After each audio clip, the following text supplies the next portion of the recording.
Arrest në burg pa afat i komunikoi gjykata e posaçme Lulzim Berishës, ish kreu të bandës së Durrësit, i cili u ekstradua të martën nga Spanja. Këtë të enjte ai u përball për herë të parë me akuzat e ngritura ndaj tij se ka vrarë në vitin 2005 Klodian Saliun, i njohur në atë kohë si kundërshtar i tij. Këto akuza u mohua nga Berisha gjatë seancës që u zhvillua me dyert të mbyllura.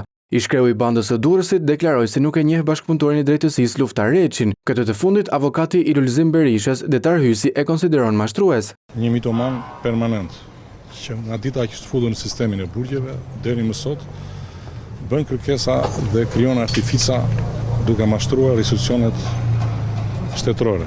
Gjatë seancës gjyqësore, prokuroria e posaçme kërkoi vijimin e masës sigurisë arrest në burg me argumentin se ndaj Berishës vjon gjykimi në themel nga një treshe gjyqtarësh për këtë vrasje dhe se hetimet kanë dokumentuar përfshirjen e tij. Klodian Saliu u ekzekutua në 26 shkurt të 2005 në rrugën Durrës-Maminas në fshatin Goxhaj teksa po lëvizte me makinën Mercedes-Benz. Lulzim Berisha doli nga burgu në vitin 2016 pa e mbyllur dënimin me 25 vite duke u liruar me kusht nga gjykata e shkallës së parë në Durrës me pretendimet për probleme shëndetësore, por gjykata e lartë rrezoi vendimin e lirimit të tij me kusht.